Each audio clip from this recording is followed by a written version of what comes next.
Massive win for the Yellow Jackets, man. 7-0 for the first time since 1966. Man, early on, it was not pretty, I will say the least, man. But I came out of this game more impressed with the Yellow Jackets. Now, you may be asking, why are you more impressed, Najeh, with the Yellow Jackets afterwards? Because, one, they figured it out, obviously going to the second half, which they've kind of been known for this year. And I thought the defense played really well in this game. Now, again, the stat line is not going to show it. Duke had a lot of yards in this game, 373 passing yards for Darian Mensah, 2 touchdowns, a late touchdown to Samir Hagens.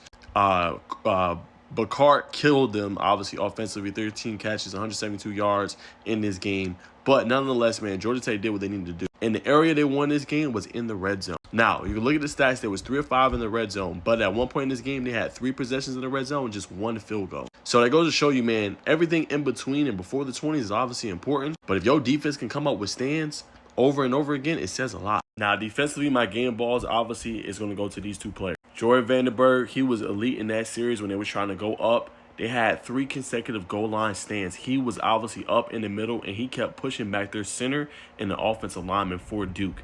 Without that effort, and obviously Kyle Eford flying to the football and several of their players, I don't think they probably win that game. That was massive for them to force that, and then they ended up having to settle for a field goal and win up just 3 points instead of 7 in that game. 3 consecutive plays, they stopped them, and then an illegal substitution had a 5-yard penalty that pushed them back. Ultimately had to settle for the field goal. He was massive, obviously, on that series, and it helped Georgia Tech a lot in this game. My next game ball goes to this guy right here, Jai Gilmore. The kid is special, man. Obviously, played under Coach Peoples, when he was at Georgia State, and he's been paying dividends. This was his best game as a Yellow Jacket, and he deserves a game ball. 11 tackles in this game, 1.5 tackles for a loss. He had 2 pass breakups as well in this game. When I say this kid was flying to the ball, Gilmore was flying to the ball, and he showed you how important he could be to a defense, man.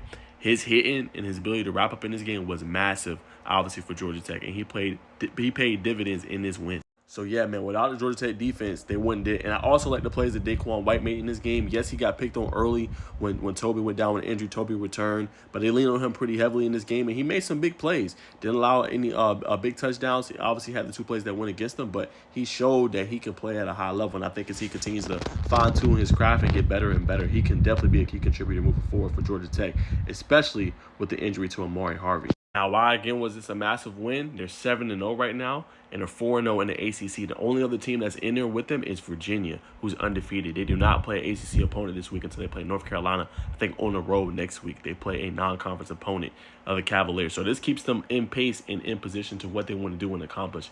And they were also not expected to win this game. They were as an underdog going up against Duke, who was majorly favored. Well, looking at the box score, my next game ball obviously goes to this man right here. Go ahead and show y'all 7-0. Haynes King, he gets my game ball as well. And I got a comment off of my YouTube, and I was just like, well, what are y'all talking about? It was like King's being selfish. I was like, are y'all really watching the game? Like, what the hell is y'all talking about? He balled again. 205 yards, 9.8 yards per throw, and then in the rushing game, 120 yards and 8.6 yards per carry in this game, and obviously that 27-yard touchdown. He does what you need him to do every single time. And when he plays at that level, they're practically unstoppable. And I like how Coach Buster Faulkner adjusted in this game. They shut down the run, right? You look at Haynes' numbers, 8 for 29, 3.6 per carry, 11 for 23 for Malachi Hosey, and 2.1.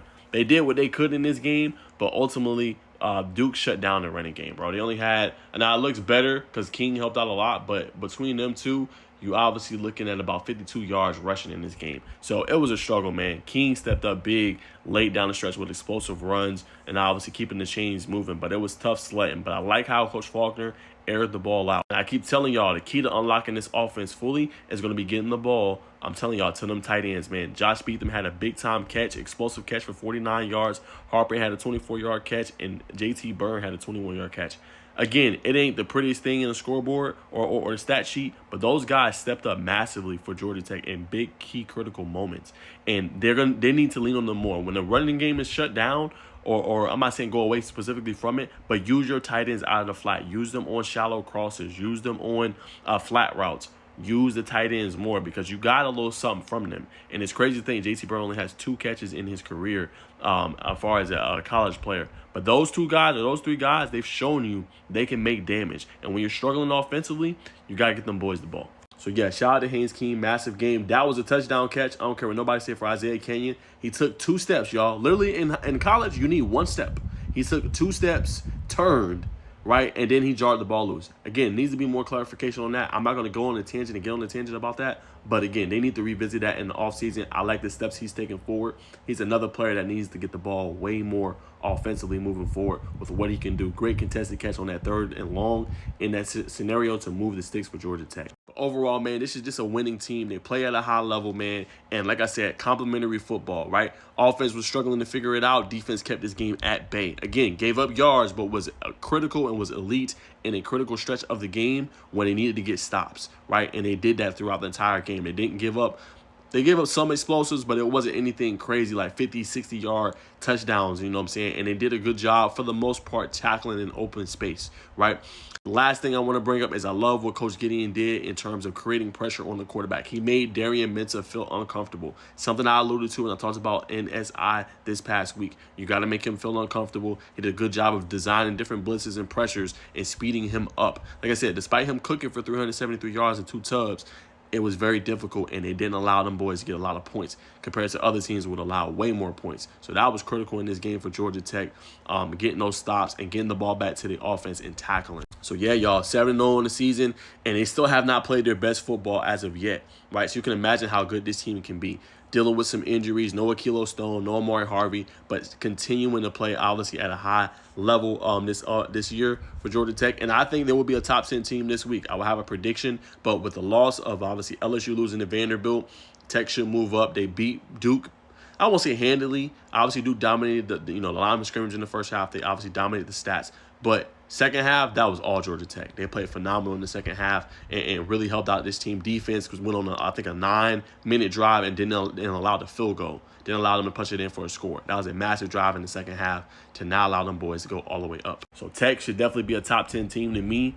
They're top of the ACC. They're 7-0, 4-0 this year, obviously in conference play and everything in front of them to be where they want to be at, man. They've been clear-cut one of the best teams in the ACC. I know people say my Miami Hurricanes, but we didn't look good against Louisville, and Beck got to tighten up. But Georgia Tech deserves to be a top team, obviously, in my humble opinion, in the country. I think they deserve the top 10. I think you'll see some teams slide. Obviously, Georgia's going to play Ole Miss. That'll be another critical factor.